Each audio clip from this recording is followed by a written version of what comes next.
ሰላም ጤና ይስጥልኝ ክቡራን ተመልካቾቻችን ከኢቲቪ ፓርላማ ቻናል ወደ እናንተ እየደረስን እንገኛለን። በዛሬው ልዩ ዝግጅታችን ስለ ኢንዱስትሪና ማዕድን ጉዳዮች ሐሳቦችን ልናነሳ እዚህ በስቱዲዮአችን እንግዶችን ጋብዘናል። እንግዶቻችን በቅድሚያ የተከበሩ ዶክተር ፍቃዱ መንግስቱ በኢፌዴሪ የሕዝብ ተወካዮች ምክር ቤት የኢንዱስትሪና ማዕድን ጉዳዮች ቋሚ ኮሚቴ ምክትል ሰብሳቢ ናቸው። እንዲሁም የተከበሩ ወይዘሮ ሳዲያ ተማም በኢፌዴሪ የሕዝብ ተወካዮች ምክር ቤት የኢንዱስትሪና ማዕድን ጉዳዮች ቋሚ ኮሚቴ አባል ሲሆኑ በተመሳሳይ የተከበሩ አቶ ዳውድ መሐመድ በኢፌዴሪ የሕዝብ ተወካዮች ምክር ቤት የኢንዱስትሪና ማዕድን ጉዳዮች ቋሚ ኮሚቴ አባልና የኢንዱስትሪ ንዑስ ኮሚቴ ሰብሳቢ ናቸው።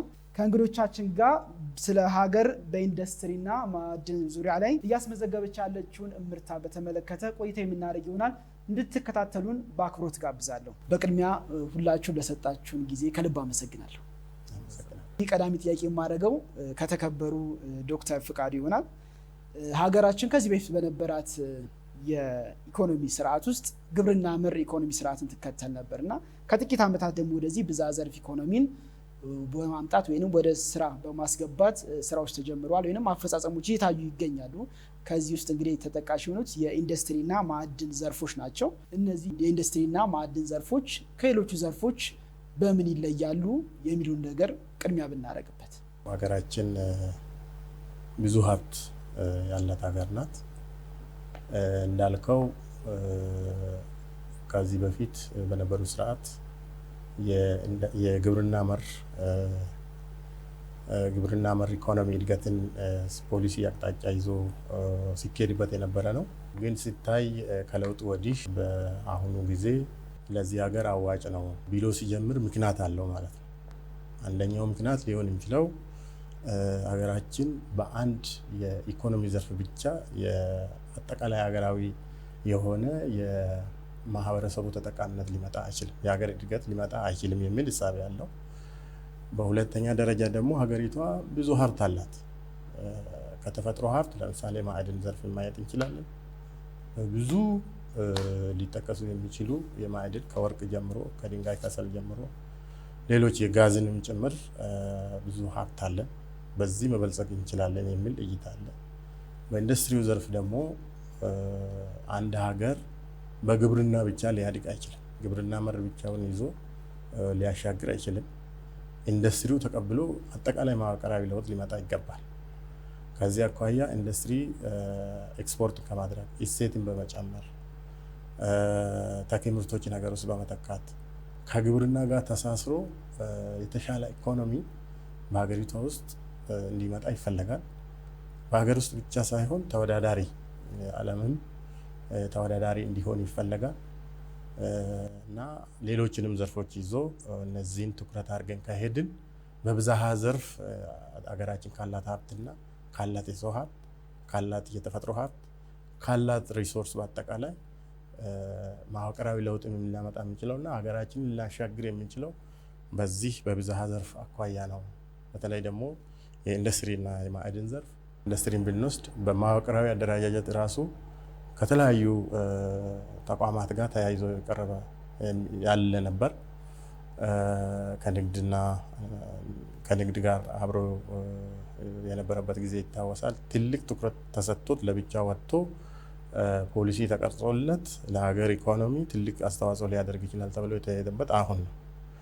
በማዕድኑ ዘርፍም ከዚህ በፊት ግጭት ምንጭ ነው ተብሎ ብዙ ጊዜ ትኩረት ያልተደረገበት እንዳይነካ እዛው እንዲቆይ የተደረገበት፣ ግን አሁን ደግሞ ለሀገር ሀብት ትልቅ ምንጭ ሀብት አለንና በሚኒስቴር ደረጃ ሁለቱም ተቋማት እንዲመሩ ተደርጎ ፖሊሲ ተቀርጾላቸው አሰራር ተበጅቶላቸው የሰው ኃይል ተሟልቶላቸው ለሀገር ካሉት ከግብርናን ጭምር ከሌሎችም አምስቱ ዘርፎችን ይዞ ቱሪዝምን ጨምሮ አይሲቲን ጨምሮ ለሀገራችን ትልቅ ጠቀሜታ አላቸው ተብሎ ትልቅ ትኩረት ተሰጥቶ የተሰራበት ያለ ተቋም መሆኑን ለመግለጽ ነው። ካለፉት 4 ዓመታት ወዲህ ያሉትን የኢንዱስትሪና የማዕድን ዘርፍን በተመለከተ እየተመዘገቡ ያሉ ውጤቶች እንዳሉ ይገለጻል በተለያየ አጋጣሚና ይህንን እድገት እንዴት ባለ ምሳሌዎች ማስረዳት ይቻላል? ዘርፈ ብዙ ለውጦች መጥተዋል። በተለይ ኢምፖርት ላይ አሁን ቡልኮ ሰበታ ላይ ቡልኮ ኢንዱስትሪ ብናይ የመከላከያ ሰራዊት ጫማ እንበለው ጨርቃጨርቅ ፋብሪካ ማለት ነው እና ቲሸርት እንበለው ምን እንበለው በሙሉ ከውጭ ነበር ኤክስፖርት የምናደርገው ማለት ይቻላል። አሁን ግን ሙሉ በሀገር ምርት መተካት ጀምረናል ማለት ነው። ይህ አንድ ለውጥ ነው። ይህም ብቻ አይደለም። ብዙ ጨርቃጨርቅ ፋብሪካ ከሀገራችን አልፈው ወደ ሌሎች እስከ አውሮፓ እስከ አሜሪካ የኛ ምርቶች የኢትዮጵያ ምርቶች ኤክስፖርት የሚደረጉበት ሁኔታ አለ። በኢምፖርት ፎከስ የተደረገው ወደ ኢምፖርትን ፎከስ ያደረግንበት እድገት ያመጣንበት ነው ማለት ይቻላል። ዘርፈ ብዙ ውጤቶች መጥተዋል። ከማዕድን ጋር አስተሳሰብ ስንወስድ ኢንዱስትሪው በማዕድን ላይ የሚያገኘው ተኪ ምርት አናሳ ነበር። ለሁለቱም ዘርፎች ተመጣጣኝ የሆነ ትኩረት በመስጠት መንግስት እንደ መንግስት በኢንዱስትሪ ያሉ በማዕድናችን በሀብታችን ላይ ያሉ ነገሮች በተለይ በግብርናው ዘርፍ የሚመረቱ ምርቶች ለኢንዱስትሪው ዘርፍ ተኪ ምርት እንዲሆኑ በጣም ዘርፈ ውጤት አምጥቷል ማለት ይቻላል። በተለይ ጥጥ ለሀገራችን ከውጭ ነበር ከዚህ በፊት እንዲሁ ለኢንዱስትሪዎቻችን ያንስ ነበረ ምርቱ ማለት ነው። አሁን ግን ኤክሰስ አምርተን ለኢንዱስትሪዎቻችን ምርት ተርፎ ለውጭ ሀገር ኤክስፖርት ማድረግ ችለናል ማለት ነው። ይሄ ኢምፖርትና ኤክስፖርት ላለን ልዩነት መርህ አድርገን በኢንዱስትሪ ላይ ዞሮ ደግፈንም የምናመጣው ምንድነው ኢምፖርትን ቀንሳል ኤክስፖርትን መጨመር ነው እየሰራን ያለ ነው ማለት። ይሄ ለኢኮኖሚ ዘርፍ ለሀገራችን ከፍተኛ ምርት አምጥቷል ማለት ይቻላል። ሌላው በማዕድን ዘርፍ የመጣው ውጤት በኮንትሮባንድ ነበረው ሞር ፎከስ አድርገን ቁጥጥር አድርገን ባለመምራታችን የመጣ በሀገር ኢኮኖሚ ላይ ከፍተኛ እድገት ከመስጠት አንፃር ጉድለት ነበረ። በተለይ ወርቅን ማለት ነው። ወርቅ ሀገራችን አሁን ላለፉት ዓመታት ያላገኘችው እስከ 3 ቢሊዮን ዶላር ጭምር ያገኘንበት ይሄ ቀላል አይደለም ማለት ነው። በዚች በአመታት ውስጥ ወይም ደግሞ አምና ካቻምና ያስመዘገበው ውጤት ነው። በተለይ በ2017 ያመጣነው ውጤት ከፍተኛ ውጤት ነው። ይህንን አስቀጥሎ መቀጠል ያስፈልጋል። በእርግጥ ኢንዱስትሪ በጣም ተነቃቅቷል ማለት እንችላለን። የኢንዱስትሪ ኢኮኖሚ ዘርፍ ዞን ልዩ ዞን ተፈጥሮ ዛሬ የግሉም ዘርፍ አለ፣ የመንግስትም ደግፎ የሚያመጣው ውጤት አለ። እዛ ኢንዱስትሪዎች እዛው ልዩ የኢኮኖሚ ዞን ተለይቶ አዋጅ አውጥቶ ተቋማት ቅንጅት ፈጥረው እዛው አገልግሎት እዛው እንዲያገኙ ማለት ነው። ባንክ እዛው ያገኛሉ፣ ግብር እዛው ይቆርጣሉ። እንደገና ደግሞ እዚሁ ተጭኖ ቀጥታ ወደ ሀገር መጫን የሚችሉበት ሁኔታ አለ። ሰርቪስ እዛው ዋን ስቶፕ ሰርቪስ የሚለው ነገር ወይም የአንድ ማዕከል አገልግሎት የሚለውን ነገር ኢንዱስትሪዎች እዛው እንዲያገኙ የተደረገበት ነገር አለ። ይሄ ከምን መጣ የሚለው ነገር መንግስት ትኩረት አድርጎ አሰራር አበጅቶ ተቋም ፈጥሮ የተሟላ ሰው ኃይል አሰንጥሎ በአጭር ጊዜም በረጅም ጊዜ የተሰጠው ልዩ ትኩረት ነው ማለት ነው። ከዛ አንፃር በሀገራችን ኢኮኖሚ ላይ ከፍተኛ የሆነ ውጤት አስመዝግቧል የሚል እምነት አለን፣ ግምገማም አለ ማለት ነው። ኢንዱስትሪዎችም ይሁን የማዕድን ዘርፉ ኢኮኖሚ ከማመንጨት ባሻገር የሚፈጥረው የስራ ዕድል በሀገር ላይ ከፍተኛ ድርሻ እንዳለው ይጠቀሳል። ስለዚህ እነዚህ የኢንዱስትሪና የማዕድን ዘርፍ ካለው የስራ ዕድል ፈጠራ አንፃር እንዲሁም ደግሞ ከውጭ ሀገር የምናስገባቸውን ምርቶች በሀገር ውስጥ በማምረትና ወደ ተኪ ምርት በመቀየር ረገድ ያሉ አፈጻጸሞች በተለያዩ የክትትልና ቁጥጥር ስራዎች እንዲሁም ደግሞ በመስክ ጉብኝቶች ያሉ ግኝቶች ይኖራሉና እነዚህንስ እንዴት አድርገን ልንገልጻቸው እንችላለን? ይሄ ኢንዱስትሪ ዘርፍን ከማነቃቃት ከመደገፍ አንፃር ከአስተሳሰብ ጀምሮ ብዙ ችግሮች ነበሩበት። ከዛ አንፃር ነው ከለውጥ ሂደት ወዲህ የኢኮኖሚውን የብዙሃን ዘርፍ ለማድረግ እየተሰራ ያለው። ከዛ አንፃር የማኒፋክቸሪንግ ኢንዱስትሪ ከነበረበት ሁኔታ ተነስቶ ብዙ የማነቃቃት ስራዎች ድሎችን አገኝተዋል። በዋናነት ብዙ 3 ዓላማዎች አሉት። የመጀመሪያው ብዙ ካፒታላችን ኢንቨስት የምናደርገው ኢምፖርት የምናደርጋቸው ምርቶች ላይ ነው። ብዙ ምርቶች ኢምፖርት ስለምናደርግ ቶታሊ የማይክሮ ኢኮኖሚያችን የተዛባ ያደርግ ነበር። ከዛም ባለፈም የሀገር ውስጥ ስራ እድል ፈጠራው ላይም አቴንሽን ያልተሰጠው ዘርፍ ነበር። ከግብርናው ዘርፍ ቀጥሎ ብዙ ሰራተኛ ብዙ ላባደር የሚሰማራበት ዘርፍ ኢንዱስትሪ ነው። ከዛ ኢንዱስትሪው ዘርፍ የነበረው አቴንሽን ችግር ነበር። አሁን ከነበርንበት ሁኔታ የማምረት አቅማችን 2010 አካባቢ 46% ነበር ቶታል የማምረት አቅማችን። አሁን ወደ 65 በላይ ያለፍንበት ሁኔታ ተፈጥሯል። ለዛ ያ ሁኔታ የተፈጠረው ምንድነው? እያንዳንዱ ኢንዱስትሪ አቅሙን እንዲፈጠር ሲደረግ በውስጡ ስራ ዕድል ፈጠራ ላይ የአንዳንዱ ኢንዱስትሪዎች ቀድሞ ሲመሰረቱ ጀምሮ ስራ ዕድል ለመፍጠር ኤክስፖርት ለማበረታታት የሀገር ውስጥ ለመተካት በሚል ዓላማ ከገቡ በኋላ የነበራቸው ማነቆ ተፈቶ እነዚህ ኢንዱስትሪዎች በየአመቱ እንደ ሀገር ሲፈጠር የነበረውን ከ4-5 ሚሊዮን በላይ ስራ ዕድሎች በኢትዮጵያ ውስጥ ይፈጠራሉ። ከዚያ ውስጥ ደግሞ የኢንዱስትሪው ዘርፍ ትልቁ ሚና ይወስዳሉ አሁን ባለንበት ሁኔታ። ይሄ ብቻ አይደለም። በማኒፋክቸሪንግ ኢንዱስትሪ ውስጥ ከአነስተኛና መለስተኛ ኢንዱስትሪዎች ጀምሮ ከኢንተርፕራይዞችም ጭምር ጀምሮ ነው የሚነሳው። እነዚህ ኢንተርፕራይዞችም በየአካባቢው የስራ ዕድል እየፈጠሩ እየተሸጋገሩ አሁን ከእርስ በርሳቸውም እየተመጋገቡ የመጡበት ሁኔታ ስላለ የስራ ዕድል ፈጠራው ውጤታማ እየሆነ መጥቷል። ከዛም ባለፈ ሰፊውን ቅድም እንዳልኩ ኢምፖርት በምናደርግበት ምርት ላይ የነበረው ማነቆ ነው የፈታው። ኢንዱስትሪውን በምንደግፍበት በምናነቃቃበት ወቅት አንዱ ተኪ ምርት ነው። ትልቁ ዓላማ ኤክስፖርትን ማበረታታት አንዱ ተግባር ቢሆንም አንዱ ኤክስፖርትን መጨመር ነው። ሁለት ደግሞ ኢምፖርት የምናደርጋቸው መተካት ነው። ሌላው የስራ ዕድል ለዜጎቹ መፍጠር ነው። እነዚህ ሶስቱም ዓላማዎች ለኢንዱስትሪው ዘርፍ ትልቅ ግብ ናቸው። ከማይክሮ ኢኮኖሚው ጋር እንዲተሳሰሩ ተደርጎ የታቀዱ ተግባራት ናቸው እና ያን ታሳቢ ተደርጎ ስራዎች እየተሰሩ መጥተዋል። ብዙ ዘርፎች አሁን ወደ 98% አይነት በላይ ምርቶችን ተለቅመው በእያንዳንዱ ዘርፍ ተኪ ምርት እየተፈጠረ መጥተዋል። ቀደም ገለጽ እንደነበረው የመከላከያ ዩኒፎርም፣ ጫማዎች ከዛም ባለፈ ከሀገር ውስጥ ወደ ውጭ የሚወጡ ብዙ የአልባሳት ልብሶች በሀገር ውስጥ የመተካት ኬሚካልና ኮንስትራክሽን ላይ ቆዳና ቆዳ ውጤቶች ላይ ምርቶች የሀገር ውስጥ ተክተው ህብረተሰቡን ወደ ተጠቃሚ የመሆንበት ሁኔታ ተፈጥሯል። ባለፉት ጊዜ በተለይ ተኪ ምርት ላይ ከውጭ አካባቢ ያለው የማይክሮ ኢኮኖሚ ሁኔታ ብቻ ሳይሆን የገበያ ትስስሩ ላይ የነበረው ማነቆ የሀገር ውስጥ ተኪ ምርት እንዲበረታታና የተሻለ ውጤት እንዲመጣ አድርጓል። ለምሳሌ አጉዋ መዘጋት፣ እነዚህ በማኑፋክቸሪንግ ኢንዱስትሪ ላይ የተሰማሩ ኢንዱስትሪዎች በሀገር ውስጥ ምርት ላይ አቴንሽን እንዲሰጡ እና እንዲጠቀሙ ጭምር ገበያ እንዲሆን የማድረጉ። ኢትዮጵያ ህዝብ ታውቃለህ፣ ያው ከ120 ሚሊዮን በላይ ህዝብ አለ። ይሄ ራሱ ትልቅ ገበያ ነው። ከዛም ባለፈ ከሌሎች ገበያዎች ተፈጥረዋል። ከቻይና ጋር ከዚህ ከብሪክስ ጋር መፈጠር ጋር የተፈጠሩ የተነቃቁ ያሉ ሁኔታዎች አሉ። ምርቶቻችን ወደ ሌሎች ገበያዎችን ፔኔትሬት አድርገው የመግባት እድል በመፍጠራቸው የስራ እድሉንም የተኪ ምርቱ ላይ ያለውን ማነቃቃት በጥሩ ሁኔታ ላይ ያደረሰ መጥቷል። አሁን ኢንዱስትሪው ትራንስፎርም ወደ ማድረጉ እየሄደ ያለ የምንለው ለዛ ነው ማለት ነው። በተመሳሳይ የእያንዳንዱ ኢንዱስትሪ ሊሆን ይችላል የማዕድን ዘርፍ እንደ አጠቃላይ እንደ ግብ የሚወሰደው በዕለት ጉርስ ላይ ያለን ነገር ከመሸፈን ባለፈ ለሀገር የሚጠቅም ወደ ኤክስፖርት የማውጣት ወደ ገበያ የማውጣት ቀጥሎም ደግሞ ምንዛሬ ወደ ሀገር ውስጥ የማስገባት እድልን ማመቻች መፍጠር ነው። ታርጌቱም ይሄ እንደሆነ ይጠቀሳል እና ከዚህ ጋር እየይዘን ስናነሳው ባለፉት 4 ዓመታት ኤክስፖርት በማድረግ እየተገኙ ያሉት የምርት ውጤቶችና እያገኘን ያለነው የውጭ ምንዛሬ እድገት እንዴት አድርገን ልናስረዳበት ወይም ልንገልጽበት እንችላለን? የዚህ ዘርፍ እድገት እያስመዘገበ ነው ስንል ኢንዱስትሪ ዘርፍ ወይም ደግሞ በተለይ አምራች ኢንዱስትሪው ዘርፍ ትልቅ ትኩረትና ትልቅ ማነቆ የነበረበት ተቋም ነበረ ባለፉት ስርዓታት።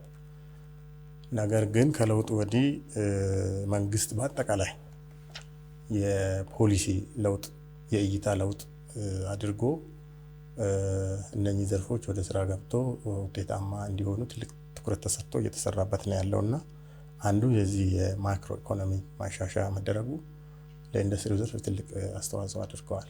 በፋይናንስ በኩል፣ በግብአት በኩል፣ በውጭ ምንዛሪ በኩል መንግስት ትኩረት ሰጥቶ የፖሊሲ ለውጥና የእይታ ለውጥ ማድረጉ ለኢንዱስትሪው ዘርፍ ትልቅ ጠቀሜታ አምጥቷል። ይህንንም በተቋም ደረጃ በኢኒሼቲቭ ተቀርጾ ኢትዮጵያ ታምርት በሚል ኢኒሼቲቭ እንቅስቃሴ ውስጥ ተገብቶ ትልቅ ለውጥ እየመጣ ነው ያለውና በኢንዱስትሪውም በማዕድኑም ዘርፍ ማለት ነው።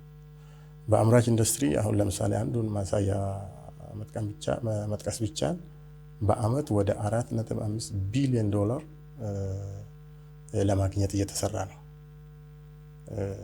በዚህ አመታት ማለት ነውና ገቢ በማስገኘት ደረጃ ከፍተኛ ለውጥ የታየበት ነው። በዚህ 4 አመታት ውስጥ የማምረት አቅምን ቅድም እንደተጠቀሰው ከዝቅተኛ አፈጻጸም ነው አሁን ወደ 65% እና 70% ለመድረስ እየተሰራ ነው። የገበያ ድርሻንም እንደዚሁ የሚመረቱ ምርቶች ገበያ ትስስር አግኝቶ ገበያ ድርሻ እንዲያገኙ እየተሰራ ነው። ወደ 45% አካባቢ ደርሰናል እና ቅድም እንደተባለው የኤክስፖርትን በማግኘት በኤክስፖርት በማድረግ ተተኪ ምርት ላይ ትኩረት በማድረግ የስራ እድል በመፍጠር ትልቅ ስራና ንቅናቄ እየታየበት ያለበት ተቋም ነውና በማዕድን ዘርፍም ከፍተኛ ካምፓኒዎች አሁን ስራ እንዲጀምሩ መንግስት ኢኒሼቲቭ ወስዶ ለምሳሌ አንዱ መጥቀስ ቢቻል ከኩምሩክ ካምፓኒ በቤኒሻንጉል ውስጥ የሚገኝ አሁን በዚህ ዓመት ይመስለኛል ስራ የሚጀምረው ትልቅ በወርቅ ምርት ላይ ለውጥ ያመጣል ተብሎ የሚጠበቅ ካምፓኒ ነው። ሌሎችም በየአካባቢው መንግስት ትልቅ ትኩረት ሰጥቶ እየሰራ ነው። ለምሳሌ ከማዕድን አኳያ ሲሚንቶን ብታይ ከቅርብ ጊዜ ወዲህ ባለፉት ጊዜያት ችግር ነበረበት እና መንግስት ባደረገው ማሻሻያ እና ትኩረት አሁን የሲሚንቶ ምርት ገበያ ውስጥ እንደ ልብ የሚገኝበት ሰው እና ብዙ እንቅስቃሴ ውስጥ ገብቶ ምርት እየተገኘበት ያለበት። ሌላኛው የድንጋይ ከሰል ከውጭ ነበር ኢምፖርት የሚደረገው። ይሄኛውን ዘርፍ መንግስት ትልቅ ትኩረት ሰጥቶ በሀገር ውስጥ ማምረት ይቻላል የድንጋይ ከሰል እና ይሄ አሁን በሀገር ውስጥ ሙሉ በሙሉ ለማምረት እየተሰራበት ያለበት ሁኔታ ነው ያለውና በዚህ ዘርፍ የታሰበው ግብ እና ትኩረት መንግስት በትክክለኛ አቅጣጫ ላይ እንደሆነና መዋቅራዊ ለውጥም ለማምጣት እና ትራንስፎርም ለማድረግ ከግብርና ወደ ኢንዱስትሪና ወደ ማዕድን በዛም ደግሞ አጠቃላይ ኢኮኖሚ መዋቅራዊ ለውጥ ለማምጣት የተያዘው አቅጣጫና አሁን እየተደረጉ እንቅስቃሴዎች እጅግ በጣም አበረታች መሆኑን መግለጽ እንፈልጋለን። በዓለም ጉዞ ውስጥ ኢንዱስትሪያላይዜሽን በተለያየ መንገድ አብቦ የተለያዩ ሀገራት ጥቅም ላይ ሲያውሉት አስተውለናል። ለውጥም አምጥተውበታል። እኛ በተለያዩ አጋጣሚዎች የዘገየንባቸው መንገዶች አሉ ወደ ኢንዱስትሪያላይዜሽን ለመምጣት ወደ ተስተካካይነት ደረጃ ለመምጣት እና ኢንዱስትሪያላዊት ኢትዮጵያን ለመገንባት እየተኬደባቸው ያሉ መንገዶች ከስኬት እንዲደርሱ ያሉ አፈጻጸሞች ምን ያህል ናቸው? ከሌሎች ሀገራት አልደረስንም። እኛ በጣም ወደ ኋላ ያቀረንበት ዘርፍ ቢኖር ኢንዱስትሪ ዘርፍ ነው። ያንንም አይተን ተረተን አቅማችን አይተን በየትኛው ዘርፍ ነው ትኩረት አድርገን ማምጣት እንዴትስ ብናስተሳስር ነው መስተካካይነት እንድናመጣ የምንችለው የሚለው ነገር ሶስት ነገሮች መሰረታዊ ነገሮች አሉ ኢንዱስትሪ ላይ። አንዱ በመፍጠን በመዝለልና በፈጠራ የሚለው ነገር ላይ አስተሳስረን መሄድ ስላለብን አንዱ ልናሳካው የምንችለው ኢኮኖሚያችንን ተቀራራቢ ከሀገራት እንድናደርግ ያሰብንበት በኢንዱስትሪው ዘርፍ ነው። ኢንዱስትሪ እንደሚታወቀው በከተሞች ላይ የወጣቶች የስራ ዕድል ፈጠራ ላይ መፍጠር የሚችል ነው። ኢንተርፕራይዞች አነስተኛና ጥቃቅለኛ ኢንተርፕራይዝ እዛ እንዲያመርቱ የነሱ ውጤት ደግሞ ለመካከለኛ ኢንዱስትሪ ተመጋቢ እንዲሆን ትስስር እንዲፈጠር ትልቁ ኢንዱስትሪ ለትንሾቹ ኢንዱስትሪዎች የግብአት የተኪነት ምርት እንዲያመርቱ ትስስር የተቋማት ትስስር አዋጅም ጭምር አውጥተናል። ያን አንድ ስትራክቸር የፈጠርንበት ልንሰራበት ያሰብነው የተቋማት ትስስር ነው። ኢንተርፕራይዝ ወጣቶቻችን ስራ ዕድል እንዲፈጥሩ ይደረጋል። እዛው በአካባቢያቸው ባለው የገጠር ኢንዱስትሪያላይዜሽን ጀምረናል። የገጠር ኢንዱስትሪያላይዜሽን ለመካከለኛ ኢንዱስትሪያላይዜሽን ግብአት እንዲሆን ተኪ ምርት እንዲሆን እነሱም ደግሞ ወጣቶች የኢኮኖሚ ኢምፓወር እንዲሆኑ ስራ እንዲፈጥሩ ቀጥሎ ደግሞ እነሱ ወዴት እንዲሸጋገሩ ወደ መካከለኛ ኢንዱስትሪ እንዲሸጋገሩ ትልልቆች ኢንዱስትሪዎች ደግሞ አቅማቸውን አስፍተው እንዲሄዱ የማድረግ የተመጋጋሚ እንዲሆኑ የተጀመረ ነገር አለ። ይሄ የመስተካካይነት ደረጃ ላይ ሊያስደርሰን ይችላል የሚል ነገር አንድ ሐሳብ አለ። ሁለተኛ ኢንዱስትሪ የታጠረ አይደለም። በእርግጥ ገጠራላይዜሽን አሁን የገጠር ትራንስፎርሜሽን መዋቅራዊ ሽግግር የግብርና እድገት የግብርና ምርትና ምርታማነት ማሳደግ አለብን ብለን ስንወስድ ለማን ምቹ ሁኔታ እየፈጠርን ነው? ለኢንዱስትሪ ምቹ ሁኔታዎች ግብአት እንዲሆኑ እየፈጠርን ነው፣ እያስተሳሰርን ነው ማለት ነው። በኢኮኖሚያችን ደረጃ ላይ ትኩረት የሰጠናቸው ዘርፎች ናቸው። ከዛ አንጻር እነዚህን ጥቃቅንና አነስተኛ ኢንተርፕራይዞች እና አሁን ለምሳሌ የስንዴ ፋብሪካ ወይም የዱቄት ፋብሪካ ወጣቶች ሰፊ መሬት ይዘው ንጹህ ግብአት ለኢንዱስትሪ የሚመች የሚሆን ተመርጠው እንዲያመርቱ ወጣቶች በግብርናው ዘርፍ ማለት ለማን እንትን ይሆናል ማለት ነው። ያመረቱት ምርት ለኢንዱስትሪው ዘርፍ ለምሳሌ ቅድም ያልኩት ለዱቄት ፋብሪካ ከውጭ የሚመጣ ስንዴ በሀገር የማስቀረት ነገር ላይ እድል ይፈጥራል ማለት ነው። ወጣቶቻቸውን ኢምፓወር ይሆናሉ ማለት ነው። ያንን ደግሞ ኢንዱስትሪ ወደ ማዕከለኛ ኢንዱስትሪ ከፍተኛ ኢንዱስትሪ እንዲሆን መሰረት ይጥላል ማለት ነው። ከዛ አንፃር የተጀማመሩ ዘርፈ ብዙ ስራዎች አሉ። አሁንም ይቀራል፣ ቀሪ ስራዎች አሉ።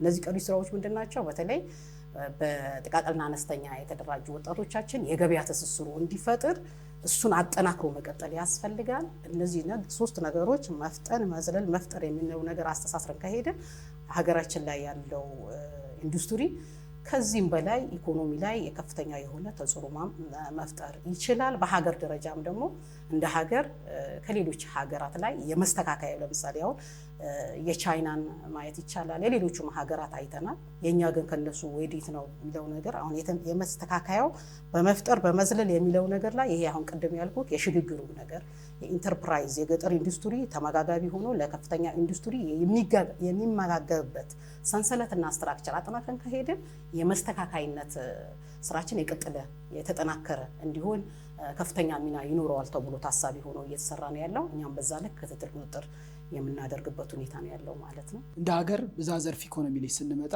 በኢንዱስትሪ፣ በማዕድን፣ በቱሪዝም፣ በግብርና፣ በአይሲቲ ዘርፎችን አቀናጅቶ ስራዎች መስራት ጀምረዋል። እነዚህ ዘርፎች ሲቀናጁ ኢንዱስትሪና ማዕድኑ ከቴክኖሎጂ ጋር፣ ከቱሪዝም ጋር፣ ከሌሎች ሴክተሮች ጋር የሚኖረው ቅንጅት ምን ይመስላል? ወይስ ምን መሆንስ ይጠበቅበታል? ኢንዱስትሪያላይዜሽን እየተስፋፋ ሲመጣ ሲሸጋገር ሲመጣ እኛ የነበርንበት ሁኔታ በአንድ በኩል ጥሎን እያለፈ ነው የቆየው። ለምንድን ነው ጥሎን እያለፈ የቆየው የሚለው ነገር መመለስ አሁን የሚያስፈልግበት ወቅት ላይ ነው የደረሰው። ለምንድን ነው ከሌሎች ሀገሮች ላይ ኢንዱስትሪ አብዮት የፈነዳው እንግሊዝ ላይ ቢሆንም ሌሎች ሀገሮች ኢንዱስትሪያላይዜሽን ውስጥ ነበሩ አልነበሩም? ምን አይነት ሚና ነበራቸው? እኛ የነበረን ትሬንድ ፈጠራን የተፈጠሩ ቴክኖሎጂዎችንም አመጥቶ የመጠቀም እንጂ ያንን ኮፒ አድርጎ ራሳችንን ለውጠን ወደ ተጠቃሚነት ወደ ማኑፋክቸር የምናደርግበት ሲስተም ውስጥ የመግባት ትሬንድ አልነበረም። ይሄ አንድ ጉለት ነው በተለያየ ጊዜ ሲነሳ የነበረው። አንዱ ደግሞ ቀደም እንዳመጣው እነዚህ ዘርፎች እንዴት ተመጋግቦ ነው ሊያድጉ የሚችሉት? እያንዳንዱ ዘርፍ ብቻውን መቆም አይችልም። ምክንያቱም ግብርናው አሁን አምስቱን ዘርፎች ብዙ ህይወት ይዘን እንሄዳለን ሲባል ተጠባብቆ የሚሄዱ አይደለም። ሁሉም በራሳቸው ሚናቸው የሚጫወቱበት ሁኔታ መፍጠር ይቻላል በሚል ዳይሬክሽን። ለዚህ ግብርናው ለኢንዱስትሪው ግብአት ነው። እያንዳንዱ ግብርና ዘርፍ ካየህ ለኢንዱስትሪው ዘርፍ የሚያደርገው ኮንትሪቢዩሽን ከፍተኛ ነው። ግብአት መሆን ይችላል። ግብአት ብቻ መሆን ማለት ዝም ብሎ አይደለም። ኢንዱስትሪው ግብርናው እንዴት ከግብአት ጋር የትኛው ዘርፍ ላይ ይስተሳሰራል የሚል ትልቅ ማለት ነው። ማዕድን ከኢንዱስትሪ ጋር ይተሳሰራል። ምክንያቱም ግብአት ነው። ከማኑፋክቸሪንግ ኮንስትራክሽን ላይ ያሉ እያንዳንዳቸው ማኑፋክቸሪንግ ኢንዱስትሪዎች ከማዕድን ዘርፍ የሚወስዳቸው ግብአት ትልቅ ግብአት ነው። ግብአት ብቻ አይደለም፣ ከእያንዳንዱ ኢንዱስትሪ ጋር ገበያም ጭምር ነው። እርስ በርሱ ኢንዱስትሪዎች ለአንዱ ገበያ ነው፣ አንዱ ለአንዱ ግብአት ነው። ለአንዱ ለሌላው ምቹ ሁኔታ እንዲፈጠር የሚያደርገው ከፍተኛ ትስስር አለው ማለት ነው። ይህ ብቻ ሳይሆን አነስተኛና መካከለኛ ኢንተርፕራይዞች እያንዳንዳቸው በፈጠሩት ፈጠራ አንዱና አንዱ ገበያ እየሆኑ መጥተዋል። ስለዚህ ይሄ ትስስር ከሌለ ኢኮኖሚውን በዛ ልክ ትራንስፎርም ማድረግ አይቻልም። በቆየነው ልክ ፈጠራ መፍጠር ስንችል ነው። በቆየነው ልክ ኢንዱስትሪዎችን ወደ ሲስተም ማስገባት ስንችል እና አሁን የገበያ ጉለቶችን በዛ ልክ መሙላት ስንችል ነው በሚል ነው። ስለዚህ አሁን ባለ ሁኔታ የኢንዱስትሪው ትስስሩ ከኢንዱስትሪ ብቻ አይደለም። ኢንዱስትሪዎቹ ከዩኒቨርሲቲዎች ጋር መተሳሰር አለባቸው። የሰው ኃይል አለ። አሁን በእኛ ሀገር ተጨባጭ ሁኔታ ኢንዱስትሪው ሰፊ የገበያ ጉለት የሰው ኃይል ጉለት እንዳለበት ነው እየተገለጸ ያለው። ሰው ኃይል ማለት ምንድን ነው? ኢንዱስትሪው የሚፈልገውን አቅም የሚፈልገውን ቴክኖሎጂ ትራንስፈር ለማድረግ ወይም ክሬት ለማድረግ ወይም ኮፒ ለማድረግ ወይም ኢሚቴት ለማድረግ የሚያስችል ሰው ኃይል ያስፈልጋል። እነዚህን ኃይሎች ለመፍጠር እርስ በእርሱ አሁን ዘርፎቹ ተሳስረው ነው የሚያድጉት እና በዛ ልክ ነው እየታየ ያለው። አሁንም በሆነ ያለው የቅንጅት ሂደት ያንን ችግር በሚፈታ መልክ ነው እየተሰራ ያለው የሚል ነገር ስላለኝ ሁሉም ሀገራት የሚመለከቷትን ገናናዋን ኢትዮጵያ ለመገንባት የኢንዱስትሪያላይዜሽን ዘርፍ ትልቅ ድርሻ እንዳለው ምንም የሚያጠራጥር ነገር እንደሌለ ያነሳል። ከዚህ ጋር የይዘን እንድናየው የምፈልገው ነገር ምንድነው? ኢትዮጵያ ታምርት የሚል ንቅናቄ ነበር። ራዕዩም እሳቤውም ገዘፍ ያለ ማለት ነው። በዚህ ኢትዮጵያ ታምርት በሚለው እንቅስቃሴ ላይ የተሻሉ ምርታማነቶች እንዲወጡ አነስተኛና ጥቃቅን መካከለኛ ኢንዱስትሪዎች ወደ ምርት ገብተው የኢትዮጵያ ምርቶች በጥራትም በብዛትም ከፍ ብለው እንዲታዩ የነበረው ሂደትና ውጤት ምን ይመስላል? አንድ ከዚህ ጋር የይዘን ደግሞ ይህንን ለመደገፍ የነበሩ የፖሊሲ የድጋፍ የህግ የክትትልና ቁጥጥር ስራዎች ምን ይመስላሉ እንደ ቋሚ ኮሚቴ ወይም እንደ ምክር ቤት የሚለውን ደግሞ የተከበሩ ዶክተር ፍቃዱ። በጣም ጥሩ ጥያቄ ነው። አንድ ሀገር በኢንዱስትሪ ያደገ ማለት ሉዓላዊነቱ ይከበራል ማለት ነው። ከፍተኛ የማምረት አቅም ይኖራል። የመካከለኛ ገቢ ያላቸው ሰዎች ይጨምራሉ። ሀገሪቷ ወደ ኤክስፖርት የምታደርጋቸውን ምርቶች በተሻለ መልኩ ዓለም አቀፍ ተወዳዳሪነትን ታመጣለች። ስለዚህ ከዚህ አኳያ ሲታይ ራስን የመቻል ጉዳይ ይመጣል። በፖሊሲ በየትኛውም ተጽዕኖ ውስጥ አለመግባት ይመጣል። ይሄ ሉዓላዊነትን የሚያሳይበት ነው ማለት ነው እና ይሄ መንግስት ይሄን አውቆ ተረድቶ ነው ወደዚህ ትኩረት አድርጎ የገባው። በተለይ በአምስቱ ዘርፎች ሀገራችን የሰው ሀብት ከ70-60% በላይ ወጣት ያለበት ሀገር ነው።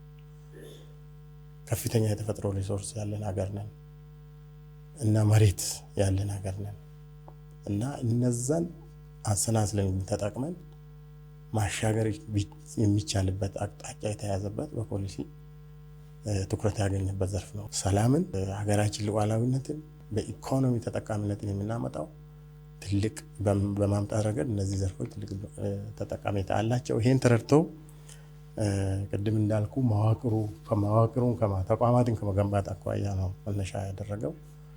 ሁለቱን ተቋማት በኢንዱስትሪና በማዕድን ዘርፍ በሚኒስትር ደረጃ እንዲመሩ ነው የተደረገው።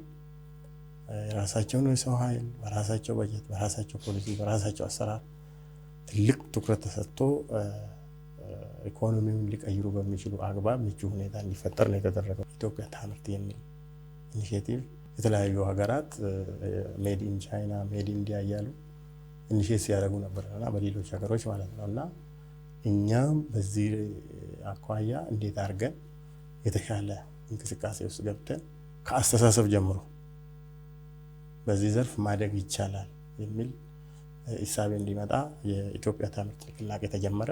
ከዛ ወዲህ በከፍተኛ ሁኔታ እንቅስቃሴ ውስጥ ተገብቷል። ከክልል እስከ ፌዴራል ያለው ማለት ነው እና አንደኛ የማነቃቃት ስራ ተመቷል።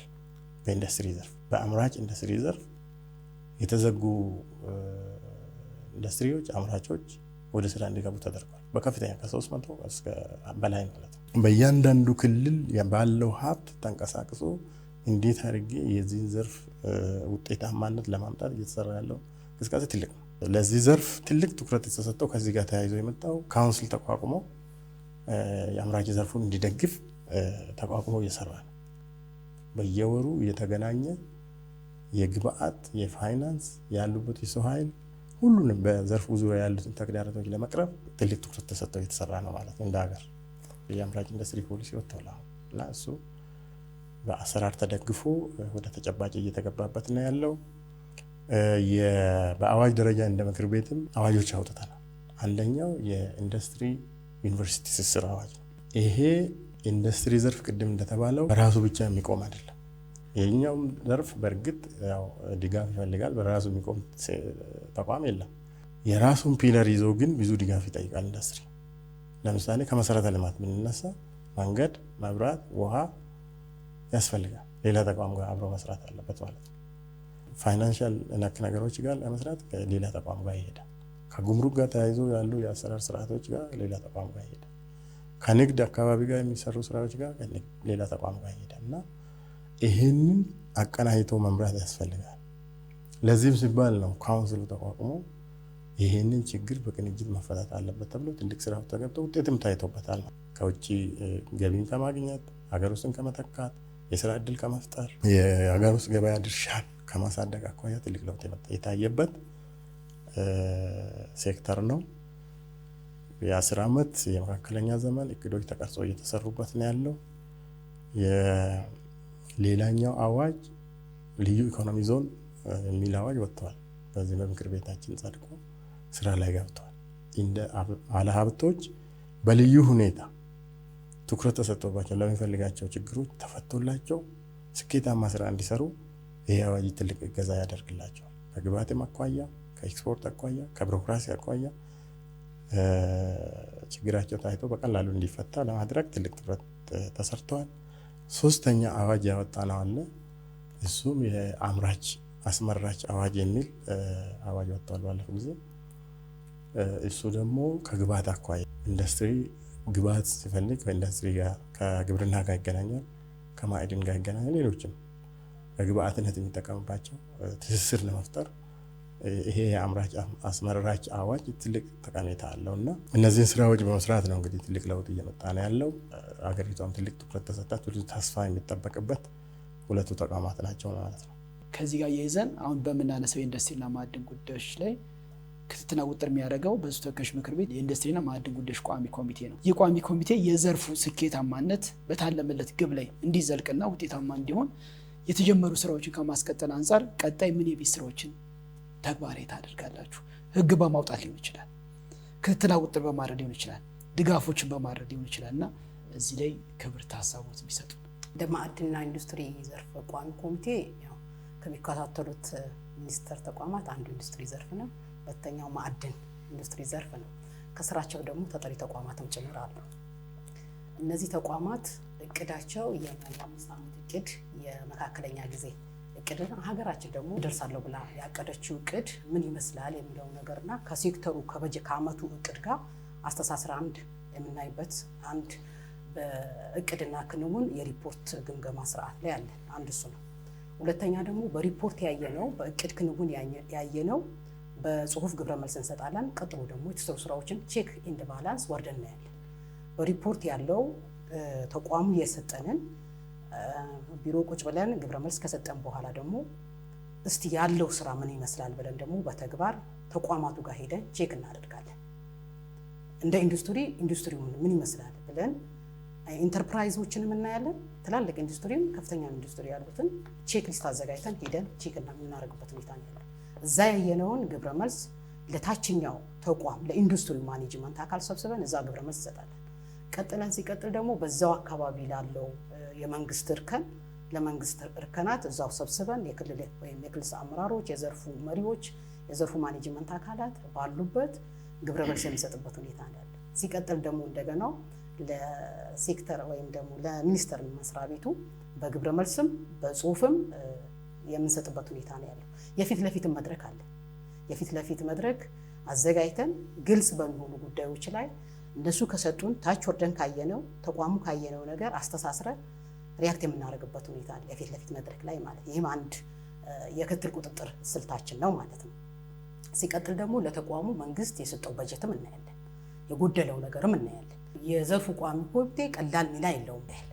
ኢንዱስትሪ ላይ አሁን ማዕድን ላይ ታች ወርደን ወርቅ ባህላዊ ዘመናዊ ታች ወርዶ ያው ማዕድን ያለው ሪሞት ኤሪያ ነው። ታች ወርዶ በሩቅ መስክ ያያል የዘርፉ ቋሚ ኮሚቴ ማለት ነው። ያሉበት ማነቆች ችግሮች ምንድናቸው ተብሎ ከታች ካለው ማህበረሰብ ጋር ያያል። ግብረ መልስ እዛው ባለበት ተቋም ላይ ግብረ መልስ ይሰጣል። ቀጥሎ ደግሞ በክልል ሊሆን ይችላል፣ በዞን ሊሆን ይችላል፣ በየመዋቅር እርከኑ ግብረ መልስ ሰጥቶ እንደገና ደግሞ አሁንም በፊት ለፊት መድረክ ላይ በጽሁፍ ግብረ መልስ የምንሰጥበት ሁኔታ አለ። ይሄ አንድም እንደገና የክትትል ቁጥጥር ስልታችን ነው ማለት ነው። ሌላኛው እንደ ምክር ቤት ደግሞ የምክር ቤት አባላት ጠቅላላ ከመረጣቸው ህዝብ ጋር ውይይት ያካሂዳሉ። ውይይት አካሂደው ጠቅላላ በየምርጫ ክልሉ የመጡ ጥያቄዎችን ኢመርጅ ይደራጃሉ። ተደራጅተው ለዘርፉ ቋሚ ኮሚቴ ይሰጣል። እነዚህንም በቼክ ኤንድ ባላንስ ስርዓታችን ላይ የትኛው ኢንዱስትሪ የትኛው ቦታ ምን ችግር ነበረበት፣ ምንስ ተፈታ፣ ምንስ አልተፈታ የሚለው ነገር ላይ የኦዲቲንግ ስራ እንሰራለን ማለት ነው። ይሄንን አንድም የቋሚ ኮሚቴው መንግስት የሰጠው ትኩረት አለ። ቋሚ ኮሚቴው ደግሞ በሚመለከተው ህግ ከማውጣት ጋር ከክትትል ጋር ከቁጥጥር ጋር ግብረ መልስ ከመስጠት ጋር የሚደረጉ ውይይቶች ለውጥ እያመጡ ተቋሙ ግብአት የሚወስዳቸው ውጤቶችን ወስደው የማይመለከቱትም ደግሞ የግብረ መልስ ምላሽም የሚሰጥበትም እድል አለ፣ ስርዓት አለ። ተቋሙ ደግሞ የግብረ መልስ ምላሽ ለዘርፉ ቋሚ ኮሚቴ የሚሰጥበትም አሰራር ስርዓት አለ። ስለዚህ ብዙ የኢንዱስትሪ ማዕድን ዘርፍ ቋሚ ኮሚቴዎች በሩቅ መስክም በሪፖርት እቅድ ክንውንም በምልከታም ከህዝብ የፊት ለፊት መድረክም እና ከህግ ከማውጣትም ጋር ያሉ ነገሮችን ማነቆችን ለይቶ ባለቤት ሚናውን ለይቶ እኛም በሚናችን እነሱም ሚናቸውን ጠብቆ የምክር ቤትም ሚና የቋሚ ኮሚቴው ሚና የመንግስት ወይም የዘርፉ ተቋማት ሚና የሚለው ነገር በትስስር ያየንበት አሁን ልዩ ዞን ወርደን አይተናል። የመስታወት ፋብሪካው አይታችሁታል፣ በጣም ለውጥ አምጥቷል። ይሄ አሁን የግሉም ዘርፍና ከመንግስት ያለው ሪሌሽን ምን ይመስላል የሚለው ነገር ላይ እሱም ወርደን እሱ ደግሞ አሰራር አለው። ቅድም ሰብሳቢው ሲሉ የተነበረው ነገር ላይ የትስስር አዋጁ እውነት ተግባራዊ ሆኗል ወይ፣ ያወጣናቸው አዋጆች እውነትም ይሰሩበታል ወይ፣ ይጠቀሙበታል፣ ውጤት እያመጣ ነው የሚል ነገር ወርደን እናያለን። ይሄ በጣም ዘርፈ ብዙ ስራዎችን እንሰራለን፣ እነሱም ይሰራሉ። በጣም ለውጥ መጥቷል፣ የቅንጅቱ ስራ ለውጥ አምጥቷል ብለን እኛም ገምግመናል እንደ ቋሚ ኮሚቴ። ብዝሃ ዘርፍ ኢኮኖሚ ላይ የማዕድንና ኢንዱስትሪ ዘርፉ ምን ይመስላል፣ ሂደቱ ምን ነበረ፣ ምን ውጤት ተገኙ፣ ተግዳሮቶቹ ምንድናቸው የሚሉትን ነገር አነሳን። ጠቅለል ስናደርገው ደግሞ ከዚህ ዘርፍ ላይ ከኢንዱስትሪና ማዕድን ዘርፍ ላይ በአንድ መንገድ ብቻ መጥቶ ከፍተኛ ኢንዱስትሪ የሚጠቃልል አይደለም። ዝቅተኛ ኢንዱስትሪዎች አሉ፣ መካከለኞች አሉ፣ ከፍተኛ ኢንዱስትሪዎች አሉ። እርስ በርስ ተመጋጋቢ መሆን አለባቸው። ተመጋጋቢ እንዲሆኑ አንደኛ በገበያ ሊሆን ይችላል፣ ሁለተኛ የስራ እድል መፍጠር ሊሆን ይችላል እና መሰል ነገሮች ላይ ትስስር እንዲኖራቸውና ትልቅ የኢንዱስትሪያላይዜሽን አብዮትን በኢትዮጵያ ላይ እውን ማድረግ እንዲቻል የሚሰሩ ስራዎችን ለማጠናከር ምን የታሰቡ ነገሮች አሉ፣ ሂደታችሁስ ምን ይመስላል የሚለውን አምራች ኢንዱስትሪው ለሀገር የሚያደርገውን ኮንትሪቢሽን ለጂዲፒው ቶታል ለኢትዮጵያ እድገት የሚያደርገውን ሚና እንዲጫወት ለማድረግ ነው። ከዛ ባለፈ ኢንዱስትሪ ዘርፉ ሰፊ ነው፣ እንደተባለው ሰፊ አቅም ያለ ነው። የአንዳንዱ ዘርፍ ሰርቪሱንም የቱሪዝሙን ፓርቱንም አካተን ከያዘን የማይኒንጉንም በራሱ ልክ ካነሳን ለሀገራችን ማንሰራራት ትልቅ ሚና የሚጫወት ነው። ስለዚህ ይሄ የዚህ ትስስር ዘርፉም ወሳኝ ነው። ለዚህ ደግሞ ወሳኙ ነገር ደግሞ እያንዳንዱ አካል ህብረተሰብ፣ አመራሩ፣ የኢንዱስትሪ ባለቤቱ የኢንዱስትሪን ሰላሙንም ለማስጠበቅ የራሱ ሚና ሲጫወት ትስስሩ በጣም አስፈላጊ ነው። ትስስሩን ፈጥረህ በዛ ትስስር የምናመጣው ውጤት ነው መለካት የሚችለው። ኢትዮጵያ ምን ያክል ኤክስፖርት አረገች፣ ምን ያክል ገቢ ያገኘች የሚለው መለኪያ ውጤት ነው። ምን ያክሉን ተክተን በሀገር ውስጥ ከውጭ የምናስገባው በሀገር ውስጥ አስቀርተናል የሚለው ትልቅ መስፈርት ነው። ያ ደግሞ መለኪያ ነው። ደግሞ ዜጎች ለዛ ኢንዱስትሪው ዘርፍ ተሰማርተው ራሳቸውን አብቅተው የሚኖሯቸውን አሻሽለው የኖሩበት ዘርፍ ነው። ሲጀመር ያው ኢንዱስትሪያላይዜሽን የእድገት መለኪያ ነው የሚሆነው። አርሶ አደሩ ከገጠሩን ያዘመንክ ወደ ኢንዱስትሪ ስትመጣ ሁሉም ሰው ወደ ኢንዱስትሪው ይመጣል። ገጠሩ ደግሞ በሜካናይዝድ በሆነ መንገድ ይሰፋል ነው። ስለዚህ ሜካናይዝድ የሆነው ሜካናይዜሽኑ ዋናው ፊድ የሚያደርገው ለኢንዱስትሪው ነው፣ ግብአት ነው። ግብአቱን ይዘን ለማደግ ነው። ትልቅ ራዕይ ነው። ይሄ ሀገር ባይዘ በጣም ሰፊ ብዙ ችግሮችን በሚቀርፍ መንገድ ራዕይ ይዞ ተነስቷል። የቋሚ ኮሚቴው እይታዎች በመንግስት ትኩረት አግኝተው ውጤታማ እየሆኑ መጥተዋል። አሁን ኢንዱስትሪው ዘርፍ የተስፋፋ፣ የማይኒንጉ ዘርፍ ውጤታማ የሆነ ትልቅ ኮንትሪቢሽን ለሀገር እያደረገ መጥተዋል። ስለዚህ ዋናው በውስጡ ያለውን ማነቆችን የመንግስት አካላት እንዴት ይፈታሉ፣ የአስፈጻሚዎች ደግሞ የመንግስት ስራ አስፈጻሚዎች ዴይ ቱ ዴይ በኢንዱስትሪው ዘርፍ ያሉ ማነቆችን መፍታት። የአካባቢ ኢንዱስትሪውን ስትል በራሱ ትልቅ ተቋም ነው። በተቋሙ ደግሞ የሚፈቱ ሰፊ ማንዴቶች አሉ። ዘርፍ ውስጥ ለመግባት ፍላጎት እኮ አሁን ነው ገና እየተነቃቃ ይመጣ። ብዙ ሰው ወደ ሰርቪስም ኢንዱስትሪ፣ ወደ ሰርቪስ ኢንዱስትሪ፣ ወደ ቱሪዝም ኢንዱስትሪ፣ ወደ ሆቴል ኢንዱስትሪ ምናምን ለመግባት ነው የሚፈልገው። ግን ማኑፋክቸሪንግ የመደገፍ የማብቃት መንግስት ደግሞ ከወሰዳቸው ኢኒሼቲቮች አንጻር በአግባቡ አቴንሽን ሰጥቶ ድጋፍ አግባቦችን ሲፈጥር የፋይናንስም የተለያዩ የጉምሩክ ኢሹዎችንም ሌሎችም ሲደገፍ ነው አሁን ወደ ማምረቱ ሂደት እየተገባ ያለው። ስለዚህ ቶታሊ እንደኛ ቋሚ ኮሚቴም የኢንዱስትሪውን ዘርፍ ለማበረታታት ለመደገፍ የምናደርጋቸው ጥረቶች ጥሩ ናቸው፣ ውጤታማ ናቸው። ግምገማ አለን። የዘርፎቹም ኢንዱስትሪውም ማይኒንጉም ለዛ ዘርፍ ደግሞ ለሀገሪቱ ኮንትሪቢዩት ለማድረግ እንደ አንድ ትልቅ የብዝሃ ዘርፍ ሆኖ የመጡ ዘርፎች እንደመሆናቸው መጠን ለሀገሪቱ ኮንትሪቢዩት የሚያደርጉትን አስተዋጽኦ አድርገው ሀገራችን ከፍታ ለማምጣት መንገድ ላይ መሆናቸው ያስደስተናል። ይህን ደግሞ አጠናክረን መሄድ አለበት። ሁሉም ድርሻውን መወጣት ከቻለ ትልቅ ውጤታማ እንሆናለን የሚል ሀሳብ ስላለኝ ትላልቅ ኢንዱስትሪያት የሚነሱት ከትናንሽ ኢንዱስትሪዎች ናቸው። አንተም እንዳነሳኸው ለሱ ዘርፍ ለጥቃቅንና ኢንተርፕራይዝ ዘርፍ ከፍተኛ የሆነ ትኩረት ነው የተሰጠው። አሁን ያሉን ኢንዱስትሪዎቻችን ለቀጣይ ለተያዙ ለሜጋ ፕሮጀክቶች መሰረት የሚጥሉ ናቸው። አሁን ሀገራችን በጣም ትላልቅ ሜጋ ፕሮጀክቶች ከሌሎች ከተስተካካይነት ሀገራት ሊያመጡ የሚችሉ አሁን ቀጣይ መስታወት ፋብሪካ ያልነውን ይሄ የመዳበሪያ ፋብሪካ፣ ጋዝ፣ ቀጣይ የባህር በራችን ከተሳካ አስቻይ ተፈንጥረን አሁን ከሌሎች ካቻ ሀገራት ጋር የሚያስተካክለን መሰረት የሚጥሉልን ጥቃቅንና አነስተኛ ኢንተርፕራይዞቻችን ስንደግፍ ነው። ጥቃቅንና አነስተኛ ኢንተርፕራይዞቻችን ደግሞ አሁን መዳበሪያ የማገኘው ከጋዝ ነው። የጋዝ ተረፈ ምርት ለመዳበሪያ ይሆናል። የጋዝ ተረፈ ምርት ደግሞ ጥቃቅንና አነስተኛ ኢንተርፕራይዞች ተደራጅተው አምርተው ለኢንዱስትሪው ለከፍተኛ ለሜጋው ፕሮጀክቱ ደግሞ ግብአት የሚያቀርቡበት ሰንሰለትና ስትራክቸር ተበጅቷል። ይሄ ለጥቃቅንና አነስተኛና ለመካከለኛ ኢንዱስትሪ የተሰጠው ትኩረት ለሜጋ ፕሮጀክቶቻችን ምቹ ሁኔታ ተፈጥሯል ተብሎ የሚታሰብበት ሁኔታም ስላለ ይህን አጠናክረን መቀጠል አለብን የሚል ነገር አለኝ። ከሁላችንም ይጠበቃል። ከጠቅላላ ከኢትዮጵያ ማህበረሰብ ሀገራችንን ማሳደግ አለብን ብለን ካልን ቁጭት ካለብን ጥቃቅንና ኢንተርፕራይዝ የተደራጀው ወጣት በየመንግስት እርከናት መደገፍ መቻል አለባቸው ብዬ አስባለሁ። ባላቸው ጸጋ፣ ባላቸው ሀብት፣ ባላቸው አስተሳሰብ፣ ባላቸው ቴክኖሎጂ ከተጋገዘና ከተመጋገበና ከተሳሰረ ሀገራችን ተስፋ አላት። ሀገራችን ለውጥ አለ። ሀገራችን ደግሞ ከሌሎች ሀገራት ሀያላት ከተባሉ ሀገራት የምትስተካከልበት ሁኔታ በጣም በጣም ቀላል ጊዜ ነው ማለት ይቻላል፣ አጭር ጊዜ ነው ማለት ይቻላል። እና እኔ ይህንን የተረዳም ትውልድ አለን ብዬ አስባለሁ። በአሁኑ ሰዓት ላይ ወጣቱም ንቃተ ህሊና አድጓል፣ ግን አሁንም መስራት ይጠይቃል። ሚዲያውም፣ እኛም፣ ህዝቡም፣ ማህበረሰቡ ለዚህ በተለይ ኢንዱስትሪ ሰላም ይፈልጋል።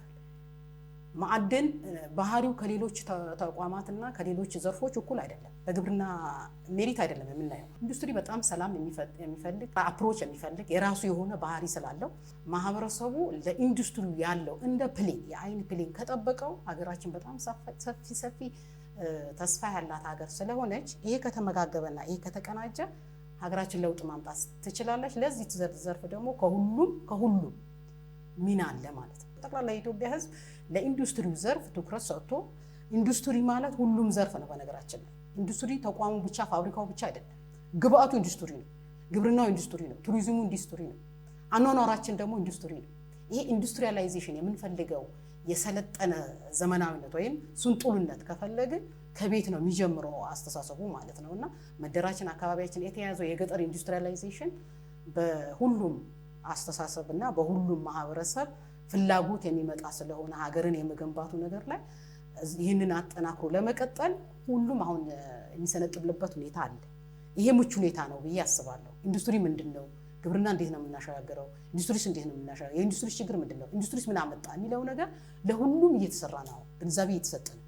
ግንዛቤ በዚህ ልክ ሰው አዌርነስ ካገኘ ለኢንዱስትሪው ከፍተኛ የሆነ ሚና ይሰጠዋል የሚል ነገር ስላለኝ አሁን የተጀመረው ትኩረት ለሁሉም እስከ ታችኛው ማህበረሰብ የሚወርድበት አሰራርና ግንዛቤ ከተፈጠረ ኢንዱስትሪ ከላይ ብቻ ሳይሆን ከታች እንደሆነ ማህበረሰቡም ሬዲ ሆኖ በዛ ላይ እንዲሳተፍ ከተደረገ እኔ ሀገራችን መቀየር ማስተካከል ይቻላል የሚል እምነት ስላለኝ ነው። ቢጨምርስ ካለ ተሰጠ አጠቃላይ የኢኮኖሚ ማዋቅራዊ ለውጥ እንዲመጣ ነው የሚሰራው። ለዚህ ደግሞ አመራሩ ትልቅ ሚና እንዳለው ነው በተለያየ ሀገራት ልምድም የሚያሳየው። የመንግስት ቁርጠኝነት፣ የአመራር ቁርጠኝነት ለተቋማዊ ለውጥ እና ለሀገር ኢኮኖሚ እድገት ያለው ቦታ ትልቅ ነው። ይሄንን መንግስት በዚህ ልክ ተረድቶ እየሰራ ነው የሚለውን ስትሬስ ለማድረግ ነው። ምክር ቤቱም ደግሞ አስፈጻሚን ሚኒስቴር መስሪያ ቤቶችን ከመከታተል፣ ከመቆጣጠር፣ ከመደገፍ አኳያ ትልቅ ሚና አለው። በፖሊሲ በአሰራር እና ክትትልና ቁጥጥር በማድረግ በተጨባጭ መሬት ላይ ያለውንም በማየት የመደገፍ ሚናው ትልቅ ነው። ከዚህ አኳያ እኛም እንደ ቋሚ ኮሚቴ ቅድም በብዙ ዘርፍ ብዙ አይነት ሁኔታ እንደገለጽኩት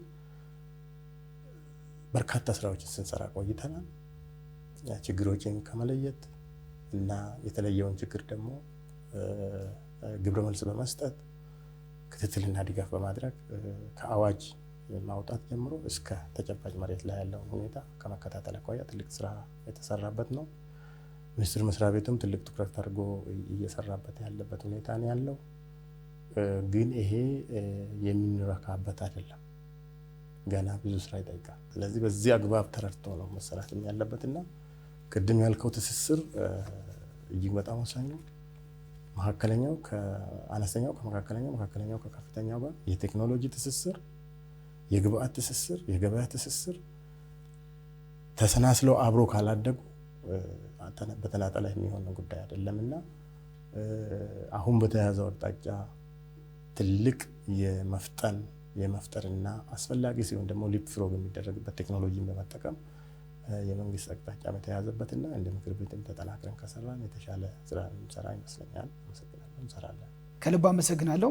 የተከበሩ ዶክተር ፍቃዱ መንግስቱ የተወካዮች ምክር ቤት የኢንዱስትሪና ማዕድን ጉዳዮች ቋሚ ኮሚቴ ምክትል ሰብሳቢ፣ የተከበሩ ወይዘሮ ሳዲያ ተማም በኢፌዴሪ ተወካዮች ምክር ቤት የኢንዱስትሪና ማዕድን ጉዳዮች ቋሚ ኮሚቴ አባልና የተከበሩ አቶ ዳውድ መሐመድ በኢፌዴሪ ተወካዮች ምክር ቤት የኢንዱስትሪና ማዕድን ጉዳዮች ቋሚ ኮሚቴ አባልና የኢንዱስትሪ ንዑስ ኮሚቴ ሰብሳቢ ለሰጣችሁ ውድ ጊዜ ከልብ አመስግኛለሁ።